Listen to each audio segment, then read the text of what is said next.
porque agora eu vou falar com o cientista político Paulo Moura para analisar.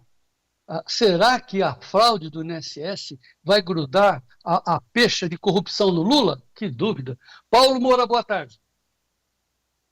João, boa tarde aos amigos do Tempo e Dinheiro. Olha, João, não é só essa questão da corrupção no INSS, né? Nós temos aí uma bateria de notícias negativas para os donos do poder e a questão da intimação do presidente Bolsonaro na UTI pegou muito mal para o Alexandre de Moraes. Esse escândalo do INSS pegou muito mal para o governo Lula. A divulgação de uma pesquisa do Instituto Paraná Pesquisa mostrando que os índices de aprovação de Lula, ao contrário do que dizia o Datafolha e o Instituto Quest, continuam piorando. Então, aparentemente, essa questão da prisão do presidente Collor aí, ela foi trazida para as manchetes do noticiário como uma cortina de fumaça, né? Uma tentativa de tirar da visibilidade da opinião pública aquilo que realmente interessa, que são essas pautas que eu acabei de me referir aqui, né? Não há como evitar que a corrupção no INSS caia no colo da esquerda, no colo desse governo, porque são sindicatos, Confederação dos Trabalhadores da Agricultura, órgãos ligados ao sindicato de esquerda, órgãos ligados à agricultura familiar ligados ao controle da esquerda, um ex-presidente do INSS agora demitido, que era ex-filiado ao PSB, Partido Socialista Brasileiro do Alckmin. Não tem como, João, não tem como tirar do colo da esquerda a responsabilidade sobre esse escândalo. Então o jeito é desviar o foco, né? É mudar de assunto, é tentar colocar. É curioso porque o STF está liquidando com a Lava Jato, está soltando todo mundo, anulando processos, e o Collor está sendo preso justamente por causa de uma acusação de corrupção na Lava Jato, né? O Brasil realmente é um Sim, país sim, mas, Paulo, cômico. a gente já comentou isso, a sua especialidade é comunicação também, e o Lula chamou o Sidônio para cuidar dessas crises, né? Porque ao invés de cuidar da fraude, né, é um absurdo, ao invés de cuidar da fraude, ao invés de chamar o Haddad, onde que nós vamos arrumar esse dinheiro para devolver para os velhinhos, ele chama o Sidônio, que é um marqueteiro para resolver o problema. Pô, em plena época da comunicação, da informação, do celular, do WhatsApp, você acha que o povo não sabe que é uma cortina de fumaça? Meu Deus, o que é isso, Paulo? Olha, João, ontem eu estava preparando meu almoço aqui, moro sozinho e tal, e eu deixo a TV ligada. Eu não tenho TV aberta, não tenho TV a cabo, eu pego a CNN pelo aplicativo da Samsung TV, né? E de repente entra no ar aquela coletiva de imprensa do governo com o ministro das Comunicações, o ministro da Justiça, o ministro da Previdência, o chefe da Controladoria Geral da União, o delegado-chefe da Polícia Federal, todos eles tentando fazer parecer que a descoberta de um escândalo de corrupção era obra do governo, que eles estariam combatendo a corrupção, quando na realidade, como eu acabei de dizer aí na minha fala anterior, todos os envolvidos na falcatrua do INSS são esquerdistas. Sindicato do irmão do Lula, Sindicato Nacional dos Não, Aposentados e Pensionistas do INSS, quer dizer, está na cara que é uma tentativa de desviar o foco. A prisão é, do Collor é um jogo de cena. A gente é da área de comunicação, sabe como é que funciona isso, né? O governo injeta milhões de reais em publicidade nos veículos de comunicação e os veículos de comunicação dão retorno não apenas veiculando a publicidade, mas pautando o jornalismo, né? E isso é o que nós que é estamos uma vendo, vergonha. infelizmente. Mas assim, o Gleidson tem as duas manchetes aí, né? CN Brasil, fraude no INSS, avanço de investigação pressiona o ministro Carlos Lupe, que é o novo bodão, né? É o bodão. O bode na sala, né? Vamos botar a culpa no bode. Tal. É o Lupe, né? Do PDT e tal. Mas a outra que é terrível, né? Do Poder 360, 64% das fraudes no INSS foram nos 2 anos do Lula. Olha o gráfico. Ele fala por si só, né? Agora, Esse assim, ó, gráfico é muito importante, João, justamente, primeiro, ah, porque ele mostra que a fraude começou em 2016 no governo da Dilma.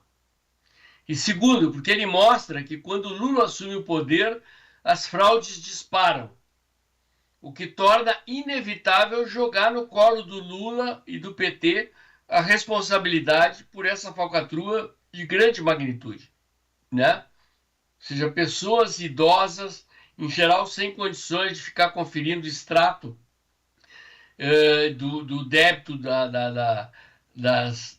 dessas dívidas, supostas dívidas, né? Com crédito consignado do INSS. É uma falcatrua de grandes proporções e não tem como escapar. A única maneira que o governo e o STF encontraram de tirar esse assunto das manchetes é fabricar essa prisão do Collor, sim. né? Que eu estava Mas olha, assistindo o noticiário agora de entrar no ar aqui, só se fala da prisão do Collor, quando na verdade deveria estar se falando de fraude no INSS sim. e assuntos Mas dessa assim, natureza. sim, mas é que a gente sabe, né? Estamos carecas de saber, né, Paulo? Né, que o Lula é tudo menos bobo, né? A hora que ele viu que estava o pessoal da esquerda contaminado pela fraude, o que, que ele fez? Se abraçou com o Hugo Mota, botou o Hugo Mota no avião e foi ver lá o féretro do Papa, né? E mais do que isso, né? Você vai comentar esse amor do Lula agora pelo Centrão, pelo Hugo Mota, ele está anunciando que ele não vai nem no ato de 1º de maio, semana que vem, ele não vai mais para não ter vaias, tal, ele está fugindo das vaias. O que significa todo esse movimento do Lula? Bom, Na verdade, esse ato do 1º de maio não é nem para fugir das vaias, porque ele não seria vaiado no 1º de maio, é fugir do fracasso. Porque há um ano atrás, no ato do 1º de maio, foi um ato completamente esvaziado. Quer dizer, no passado, essas centrais sindicais governistas sorteavam carros, faziam shows de graça com grandes personalidades da música nacional, e mesmo assim, ano passado, o ato do 1º de maio foi um fracasso. O Lula foi exposto ao ridículo.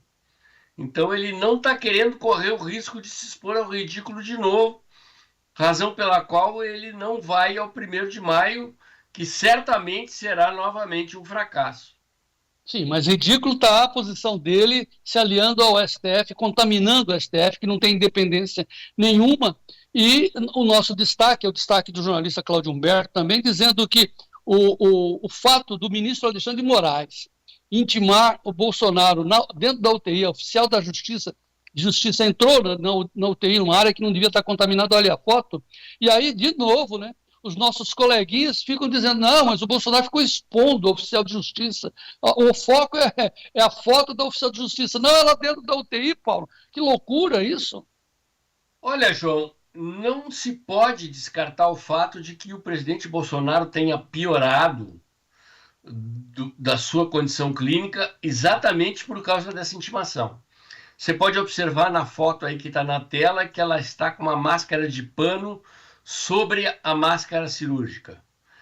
Ela trocou com o presidente Bolsonaro a caneta e a prancheta, na qual o presidente Bolsonaro teve que assinar a intimação. O presidente Bolsonaro, na UTI, pode ter sido contaminado pela oficial de justiça. Bactérias oportunistas utilizam-se justamente de situações como essa. Quer dizer, a UTI é um local de absoluto isolamento, onde só podem comparecer, sob condições específicas, familiares. E o que aconteceu ali foi que a sala da UTI foi invadida por um oficial de justiça fora das condições. Acho que até tem que verificar, espero que o Conselho Federal de Medicina tome providências, porque isso jamais poderia ter acontecido. Os médicos deveriam ter imposto ali uma condição de impossibilidade desse oficial de justiça entrar, né? E o fato é que o presidente Bolsonaro está correndo risco de vida, fruto dessa situação exatamente que a imagem está mostrando agora, né? Ela passa a prancheta, passa a caneta para o presidente, e nessa situação ela pode ter contaminado o presidente. Máscara de pano sobre máscara cirúrgica, quer dizer, é uma condição completamente anômala, né?